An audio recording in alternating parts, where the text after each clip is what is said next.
Ahí tenemos las fechas de la Revolución Mexicana, 1910 a 1920. Sin embargo, esto no quiere decir que en 1920 todo pasó y todos fueron felices y en paz. No. Vayan a empezar, digamos, las dificultades y las consecuencias de lo que tuvo la Revolución Mexicana, que no todas fueron positivas, definitivamente.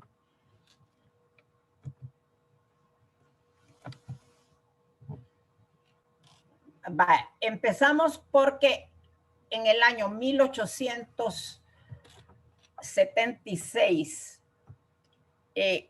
Porfirio Díaz, ¿quién era Porfirio Díaz? Porfirio Díaz era un hombre de una familia muy distinguida, un hombre educado en Europa, que soñaba con establecer en México un nivel de cultura como el que él había visto y había vivido.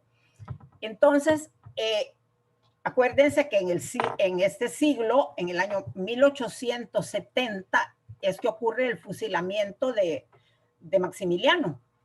Entonces, Porfirio Díaz participa como un militar destacado en las guerras para correr al emperador, especialmente la del 5 de mayo, y entonces, gracias a esa popularidad que tiene, es elegido presidente. Pero pasa su periodo presidencial de 6 años y en 1876 decide enmendar la Constitución para asegurar una reelección indefinida. Miren, esto es lo que ha hecho Daniel Ortega, lo que hizo Hugo Chávez, lo que hizo en Honduras Hernández y lo que va a hacer Nayib Bukele aquí. O sea que esta bella costumbre viene de 1876 aquí en América Latina y en otros países que ya había pasado antes. Pero entonces, ¿qué es lo que pasa?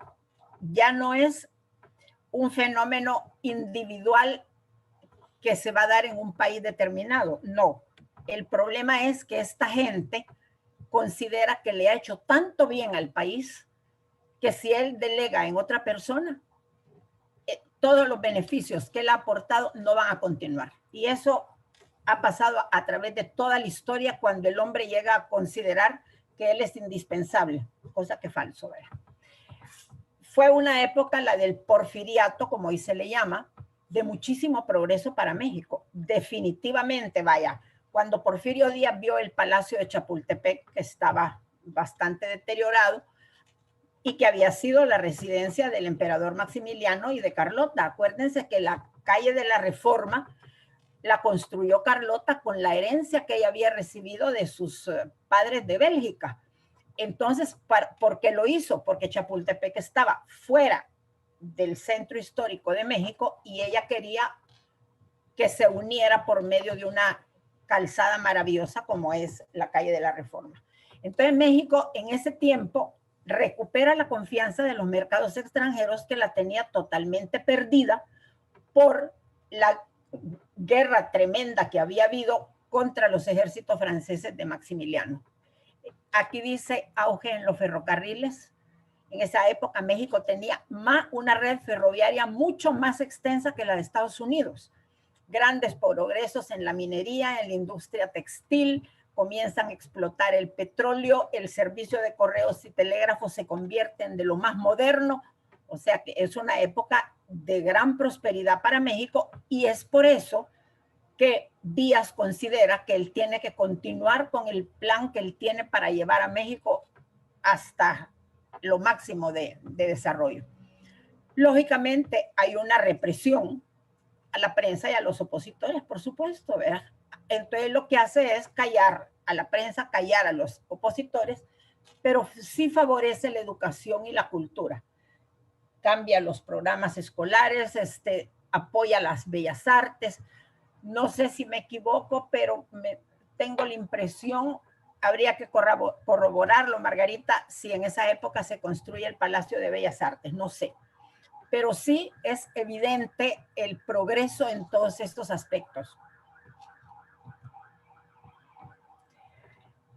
En el año 1908, fíjense cómo vamos ya, él se reelige en el 76 para 6 años más que terminan en el 1902 y después a 1908 en que anuncia elecciones. En 1910, perdón, se va a celebrar el primer centenario de la independencia, que el presidente Díaz tiene preparado todo un programa cultural espectacular que deje mudos a todos sus opositores. Pero entonces aparece Francisco Madero, que inicia una campaña, vaya, en la época que el libro nos sitúa. Todos ellos están a favor de Madero, siguiendo toda la campaña política de Madero, lo que es un éxito, pero al darse cuenta el señor Porfirio que va a perder las elecciones, entonces encarcela a Madero. Él huye a los Estados Unidos y desde allá llama a la insurrección. Ahora, aquí entramos al problema.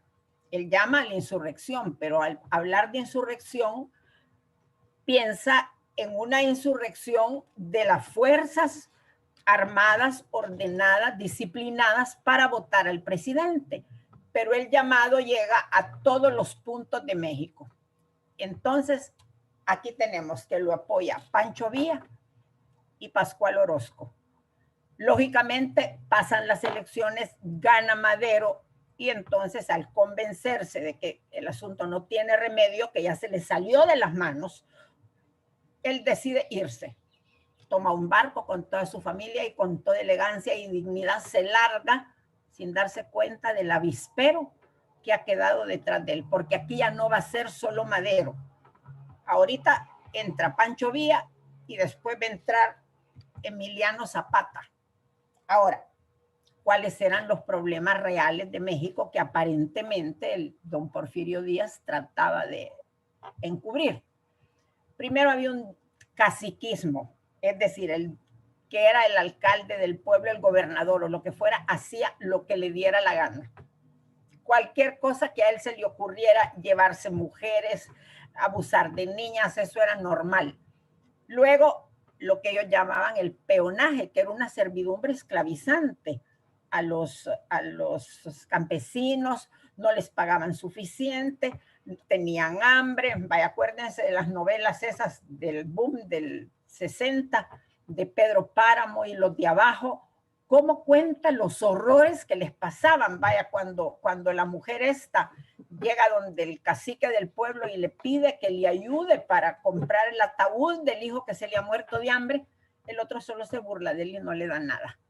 Luego está el peonaje entre los peones, que eran como esclavos, y el fabriquismo en abusos de los obreros. Como había habido tanto auge en el desarrollo industrial, entonces lógicamente esta gente se valía de la facilidad de conseguir empleo para tratarlos de la peor manera, unas jornadas laborales interminables en unas condiciones horrorosas, y luego el haciendismo, latifundios, las ventajas de los grandes terratenientes que no permitían que nadie más que ellos fuera dueño de tierras. Y el extranjerismo. Bueno, es que como que son todos los males de América Latina. Se empiezan a dar ventajas a los extranjeros, los que querían establecer fábricas o desarrollar el petróleo, les daban unas facilidades increíbles como exención de impuestos, como que podían contratar a la gente sin tomar en cuenta sus derechos laborales, etcétera, etcétera. Entonces eso trae como consecuencia pobreza y miseria en el campo, hambre y epidemias. Y un descontento tremendo por la injusta distribución de la riqueza y del progreso. Este es el caldo de cultivo. Entonces, cuando aparecen Pancho Villa y Emiliano Zapata, no les cuesta nada conseguir seguidores. Para nada. En el libro ese de los de abajo hay una expresión tremenda que le preguntan a uno de los campesinos que por qué entró a la revolución, que por qué arriesgó tanto. Y dice, entramos y después fue como la bola. Nos fuimos y ya después ya nadie sabía ni por qué peleábamos. Qué triste, qué doloroso. Este es Pancho Villa. Pancho Villa se llamaba en realidad Doroteo Arango. Cambió su nombre pues por la sencilla razón de que estaba condenado por no sé cuántos delitos y él quiso vengar a su hermano. Su hermana había sido víctima del cacique del pueblo, abusó de ella, no sé si la embarazó y después la cipota se murió en medio de una gran crueldad. Y era un hombre con un gran magnetismo, de plano. Todos los caudillos, aunque vengan del estrato que vengan, tienen que tener un gran magnetismo. Era tenaz, impulsivo, soberbio, con un don de mando natural, pero basado en la violencia y en el temor. Era inteligente, muy inteligente, era tremendo estratega y tremendamente sanguinario también. Entonces, junto con Pascual Orozco, se unió con él y apoyaron la revolución iniciada por Madero. Miren, las anécdotas que se cuentan alrededor de Pancho Villa son increíbles, ¿verdad? Al pueblo que llegaba después de haber ejecutado a los que él consideraba que eran los enemigos, entonces arengaba al pueblo, todos se iban con él, les ofrecía alguna cosa, los hacía comer bien 3 tiempos en un día y hasta ahí. Pero lógicamente al final acaba muriendo asesinado. Emiliano Zapata es otra cosa, completamente distinto. Él pertenece a una familia de agricultores, es un idealista, soñador con un país, dice, con una justa repartición de la tierra. Se une a la revolución en el sur. Fíjense que aquí vamos a tener a Emiliano Zapata en el sur y a Pancho Villa en el norte. Pancho Villa tiene la estrategia de que cuando se ve que está perdido en la lucha en que está metido, huye a Estados Unidos, se pasa la frontera de la manera más fácil y cuando considera que ya consiguió allá dinero, armas, a base de asaltos, por supuesto, nada de que los va a comprar y va a recibir autorización, entonces regresa a incorporarse a la lucha. Entonces la frontera con Estados Unidos para él es una estrategia maravillosa. Pero Zapata piensa distinto. Cuando él se decepciona ante el giro de la revolución, que hasta los mismos campesinos están llevando a cabo las crueldades de las que ellos se quejaron antes. Entonces decide retirarse, pero de nada le sirve porque ha generado enemigos entre los que querían hacer las cosas de la manera sanguinaria con que Villa lo estaba haciendo en el norte y entonces le ponen una emboscada y lo asesinan. Ahora, ¿cuál es la división en la revolución? Miren, es una época en México terrible. Hay asesinatos de diputados por diferencias de liderazgo. Sencillamente, unos pensaban de un modo, otros de otro, y la solución a las diferencias era a balazos. Francisco Madero finalmente es declarado presidente de la República, es un hombre honrado, justo, gran patriota, demasiado benévolo, dice, es falto de autoridad y es asesinado a traición. Después aparece Victoriano Huerta. Él es el jefe y el comandante del ejército, pero es un hombre cruel y ambicioso. En muchas cosas se sospecha si él estuvo detrás del asesinato de Madero, pero es de las cosas que nunca se pueden probar. Va a ser nombrado presidente. Fíjense que en este momento los presidentes ya no son elegidos por elecciones, sino nombrados, el que sigue. Después viene Venustiano Carranza. Este hombre, que también es militar, desconoce el gobierno de Victoriano Huerta, lanza una nueva constitución que ha sido redactada por los obreros y por los campesinos. Les cuento que enfrente de la antigua casa presidencial hay un parquecito que se llama Venustiano Carranza, y a donde había una torre de esas de señal de radio o algo así, y yo le pregunté una vez a mi papá que por qué se llamaba Venustiano Carranza, y él me dijo algo así, como que este señor Carranza le había dado a El Salvador alguna facilidad para telecomunicaciones, entonces en honor a él está el parquecito Venustiano Carranza. Pero entonces el asunto se complica tanto que los gringos se dan cuenta que ellos en su backyard tienen un hervidero. Entonces tropas de Estados Unidos ocupan el puerto de Veracruz. Ya se complicó. Hay 10 días de violencia tremenda. Hay diferencias, dice, entre los ejércitos de Pancho Villa y de Venustiano Carranza. Ustedes se dan cuenta que si Venustiano Carranza es el presidente de la República, entonces el ejército de la nación está luchando contra la guerrilla de Pancho Villa. es una situación espantosa. Bueno, ya nosotros ya vivimos eso, ¿verdad? Entonces aparece Álvaro Obregón, otra figura, y se incorpora al ejército. Este suceso es bien divertido. Pancho Villa asalta un tren y fusila a todos los gringos de la empresa minera que venían en ese tren, porque la empresa minera lógicamente era de los gringos. Entonces, los gringos hacen un reclamo como indemnización, porque lógicamente los de Pancho Villa se apropian de la minera. Entonces los gringos hacen un reclamo de $1.280.000 al gobierno mexicano. Entonces Villa decide atacar Nueva México en represalia por lo que los gringos quieren exigirle y en represalia por la invasión a Veracruz. Y entonces ataca Nueva México haciendo horrores, ¿verdad? Lo que él puede hacer. Asesinatos, incendios, robos, pillaje.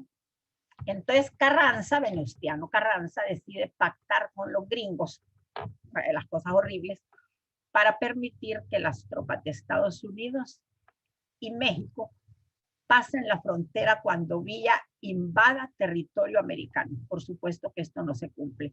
Villa sí, no volvió a invadir, pero muchas veces tropas gringas entraron a México para apaciguar situaciones dramáticas y tropas mexicanas también se metieron a Estados Unidos para arreglar las cosas a su modo. Entonces, Estados Unidos manda lo que se llama la expedición punitiva para justiciar a Pancho Villa. Hay enfrentamientos, dice, con el ejército mexicano y es en este momento en que ocurre la emboscada y el asesinato de Emiliano Zapata. O sea que en un mismo momento, en la misma época, desaparecen los dos, el que lucha por el norte y el que lucha por el sur. Pero en este momento ocurre un fenómeno que es la incorporación de las mujeres al ejército, lo que se llama la soldadera, de ahí viene la canción aquella de las Adelitas, ¿se acuerdan? Y aparecen unas mujeres con cananas y todo lo demás en plan de luchar. Al principio las mujeres lo que hacían era acompañar el ejército como vivanderas para llevarles comida, cosa que ha ocurrido desde la Edad Media, ¿verdad? Que iba cantidad de gente con comida y peperechas y de todo, pues para ayudar a servir al ejército en todos los aspectos. Pero entonces este momento, lo de la soldadera, es especialmente importante y en México se va a convertir ya en parte del folclore mexicano, con lo de las Adelitas famosas. Es una historia tremenda. Arturo Zimmermann es el ministro de Relaciones Exteriores alemán durante la Primera Guerra Mundial. Fíjense que prácticamente 1910 es que ha empezado toda la Revolución Mexicana. Porfirio Díaz ha muerto en París en 1915 y la Primera Guerra Mundial ha estallado en 1914. Entonces, a través de sus embajadores en Estados Unidos y en México, y por instrucciones del Kaiser Guillermo II, le ofrece a México ser aliado de Alemania en la guerra, que prepara una fuerte guerra submarina, ganando así la guerra y asegurando la neutralidad de los Estados Unidos. Ahora, ¿por qué rayos a Alemania le puede interesar meter a México en la guerra? Bueno, primero quieren asegurar la neutralidad de Estados Unidos, pero le ofrece a México que le va a devolver los territorios de Texas, Nuevo México y Arizona que se perdieron en el año 1848, cuando aquella guerra con Estados Unidos del general Santana y el Álamo y todo aquello. Afortunadamente hay un telegrama interceptado por el contraespionaje naval inglés que decidió el ingreso de Estados Unidos a la guerra, uniéndose a los aliados y dejando a México fuera de toda historia, porque pues ya Alemania no le podía ofrecer nada a México, porque ellos pues ya tenían que enfrentar un enemigo mucho más grande que eran los Estados Unidos. Pero piensen cómo, Dios mío, a estos países pequeños, las grandes potencias, aún las europeas, quieren aprovecharse de ellos. Acuérdense que la semana que les pasé la historia de la reina Isabel II, cómo la reina madre, la María Cristina, que ya se había casado con Muñoz, hizo un acuerdo con un presidente de Ecuador para crear una monarquía en el Ecuador y que el rey o el príncipe iba a ser su hijo Fernando Muñoz Borbón. No se puede imaginar, pero ahí está, lo escribe la historia.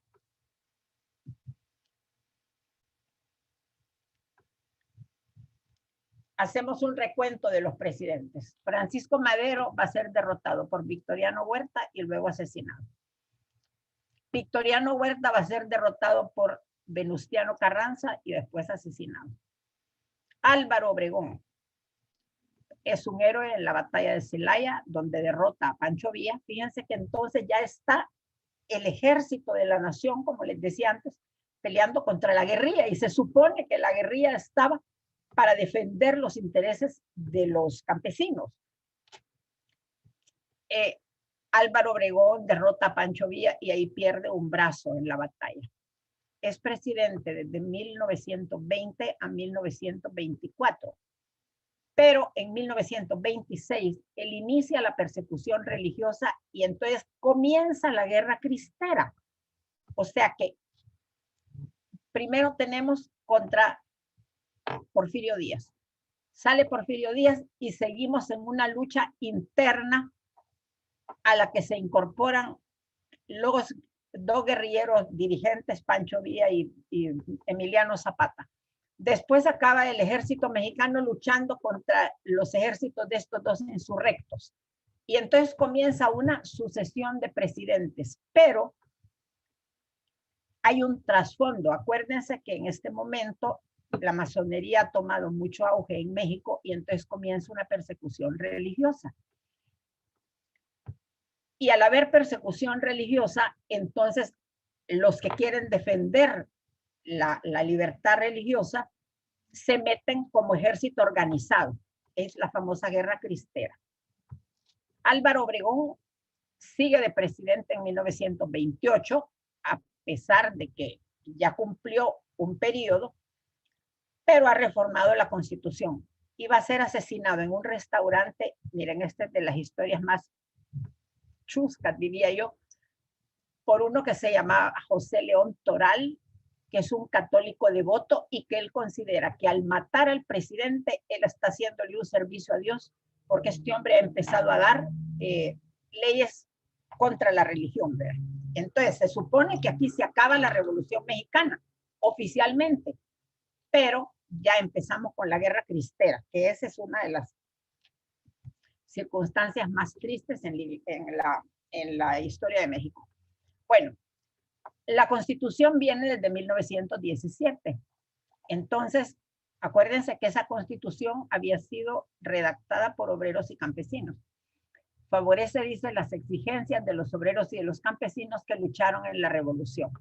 Hay una ley de salario mínimo, una jornada laboral de 8 horas, muy positiva, privilegios a los sindicatos en la Confederación de Veracruz. Ocurre el primer congreso feminista en Yucatán, por supuesto que esto es bien importante, porque acuérdense que las mujeres, al haber entrado ellas a pelear en la revolución, consideran que han ascendido un peldaño y que pueden alegar los mismos derechos que alegan los hombres. Se socializan los medios de producción, entonces entramos aquí ya a un socialismo descarado. Hay apoyo a la lucha de clases y hay lineamientos con las tácticas del socialismo internacional. Es decir, en este tiempo ya en Rusia está bien instalada la doctrina comunista, ellos la están exportando y en México pues ya también comienza a despuntar. Acuérdense que la Frida Kahlo va a ser una integrante activista tremenda en el Partido Comunista, ya que ella ha sido amante de Trotsky, ¿verdad? Que antes de que lo maten. ¿Cuáles son las reformas de 1859? Fíjense que estas reformas son mucho antes de la del fusilamiento del emperador. Primero, separación de la iglesia y el Estado. La separación de la iglesia y el Estado me parece una cosa excelente, ¿verdad? Porque no tiene por qué haber intervención en ambos lugares. Pero entonces aquí empezamos ya con más complicaciones. Se suprimen las órdenes religiosas, confiscación de los bienes eclesiásticos y sanciones a los funcionarios que asistan a actos religiosos. Tremendo es eso. Vaya, incluso cuando Kennedy llegó a México en 1960 y algo, él quiso ir a visitar a la Virgen de Guadalupe porque dice que era católico.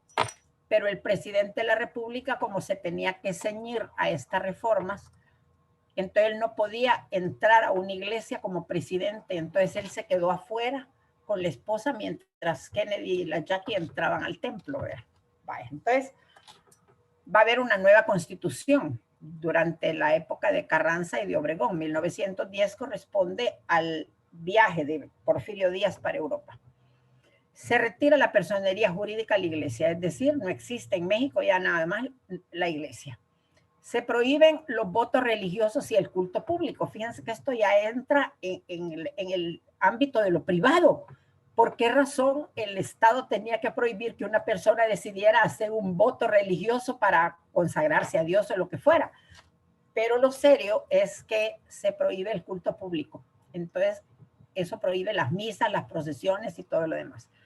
Los clérigos no pueden ejercer el voto. Entonces, todo el que es cura, fíjense que solo quedan los curas que no pertenecen a órdenes religiosas, es decir, franciscanos, dominicos, agustinos, claretianos, todo eso ya desaparecieron. Solo se quedan los que son seculares, que no pertenecen a ninguna orden religiosa. Pero entonces les quita todo su derecho como ciudadanos, no pueden ejercer el voto. Y viene la ley que las iglesias van a ser administradas por el Estado. Lógicamente, todas estas nuevas disposiciones de la Constitución vienen a romper la pita, por así decirlo, porque acuérdense que el pueblo mexicano ha sido eminentemente religioso toda la vida, y aunque tenía todas estas primeras disposiciones,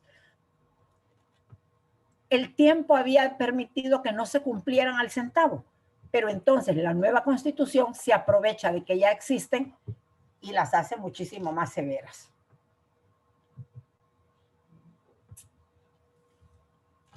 Aquí llega Plutarco Elías Calles, que es el presidente que sucede a Venustiano Carranza y a Obregón. El Estado va a decidir el número de iglesias y de sacerdotes autorizados. Hay prohibición de usar hábitos y distintivos, es decir, el cura no puede usar ni siquiera, no digamos sotana, pero no puede usar ni clergyman con su cuello que demuestra que es sacerdote.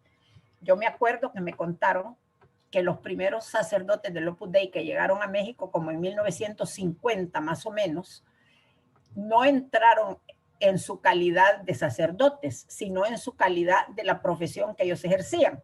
Porque, vaya, en el Opus Dei, para ser ordenado sacerdote, antes tiene que tener un título profesional. Entonces, los que llegaron, cada uno entró como ingeniero y el otro, no me acuerdo, como físico o algo así, pero no se podían poner traje de sacerdote, entraron de saco, corbata y todo lo demás. La prensa católica no puede informar de asuntos públicos, es decir, la prensa católica que dura bien poquito porque después la cancelan también. Las congregaciones religiosas no pueden ni establecer ni dirigir escuelas primarias, o sea, todos los colegios y escuelas van a ser apropiados por el Estado. Viene la expulsión de 180 curas extranjeros y el cierre, no leo bien, pero no sé cuántos cientos de conventos. Se crea la Iglesia Católica Apostólica Mexicana, es decir, es otra iglesia. Fíjense, digo yo, si el Estado está contra la iglesia, ¿por qué no solo la suprime? No, el Estado va a crear su propia iglesia y pone de patriarca a este Joaquín Pérez, que era un excura renegado. Y la sede, dice, como la catedral de esa nueva iglesia mexicana, va a ser la Iglesia de la Soledad, pero tiene bien poca asistencia, el pueblo no le parece esa medida y pronto la iglesia va a ser recuperada por el pueblo para volver al culto de la Iglesia Católica. Pero entonces empieza una época durísima. El Papa autoriza que se celebren unas misas bien breves, bien cortas, en casas particulares y sin ornamentos, porque por supuesto que si estaban celebrando la misa en una casa particular y el cura estaba revestido, automáticamente todos iban presos. Por eso es que este que decide que va a matar al presidente para cumplirle a Dios y convertirse en un mártir, según él así va a arreglar las cosas. Pero entonces llega un momento en que estalla la pita y en 1927 empieza el levantamiento armado. Guerrillas campesinas en diferentes estados al grito de Viva Cristo Rey, Santa María de Guadalupe. Y aquí es terrible porque entran a pelear los sacerdotes, porque se sienten atacados, porque se sienten que no tienen otro camino y entonces se incorporan a la lucha. Es impresionante, hay un video y también sale en la película aquella, ¿se acuerdan? La de los cristeros, la que era con Andy García, a donde sale en medio del campamento revolucionario el sacerdote celebrando misa, pero revestido con todos los ornamentos y confesando unos y todos comulgando, porque así están, ¿verdad?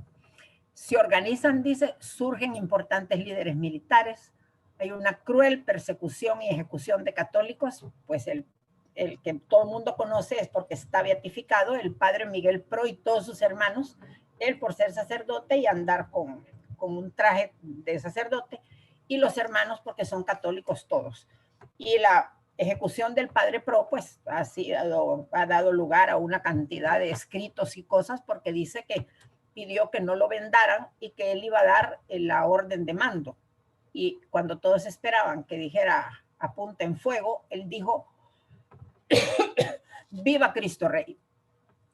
Va a ser el primer mártir, pero el último que hemos sabido, porque hasta hoy se sabía muy poco, era este niño, José Sánchez del Río. Este muchachito, sus papás eran católicos y él cuando tiene 14 años decide que se va a incorporar a la guerra, se escapa de su casa, se lleva un caballo y cuando la mamá se da cuenta de que va a salir porque oye el relincho del caballo, el niño le dice que ha decidido luchar por la fe. Y entonces la mamá le prepara una bolsa con comida y le da su bendición, porque considera pues que aunque va a perder a su hijo, él va a luchar por la religión. Es horrible porque el niño era ahijado del uno de que era alcalde del pueblo y el hombre trata de salvar al niño si el niño grita en contra de la Virgen y si el niño patea un crucifijo y el muchachito resiste y lo someten a unas torturas espantosas, lo hacen caminar descalzo por una calle horrible para llegar al lugar donde lo van a ejecutar, mandan a traer a los papás para que vean la ejecución del niño y le disparan a la orilla de la fosa y ahí lo entierran. El niño se muere y el año 2000 algo, el Papa Juan Pablo II lo beatifica en Guadalajara junto a un grupo de 11 mártires más. Miren, la película esta de Andy García es lo más extraordinario porque presenta una situación aparentemente ficticia, pero que puede tener mucho de realidad. Andy García en la película es un antiguo militar totalmente ateo, pero está casado con una mujer que es católica. Y sus dos niñas, pues son católicas también, han hecho la primera comunión y todo lo demás, pertenecen a una familia muy distinguida. Pero entonces llega un momento en que el ejército cristero se ve sin un líder que de veras los pueda dirigir y ordenar. Y entonces se les ocurre que el que es más idóneo es este militar. Y le van a pedir. Y entonces él dice que no, que cómo va a dirigir un ejército cristero si él es ateo y no cree en ninguna de esas cosas. Pero entonces ellos se lo plantean. Usted no va a luchar por la Iglesia Católica. Usted va a luchar por la religión, por la libertad religiosa que es tan importante como la libertad de prensa. Y eso lo convence al hombre, su sentimiento de militar y de defensa de las libertades. Entonces entra al ejército cristero y llega hasta enfrentarse con Plutarco Elías Calles, ¿verdad? Entonces pasan situaciones sumamente dramáticas en esta época de la revolución. Aquí hay ya dos fotos, que este es el mártir que fue a matar al presidente en un restaurante donde estaba comiendo, y esta es una fotografía del padre Pro, si se dan cuenta, está vestido de saco y corbata, no está vestido de sacerdote, en el momento antes de su ejecución, ¿verdad? Entonces, ahí están los cristeros, dice en Michoacán.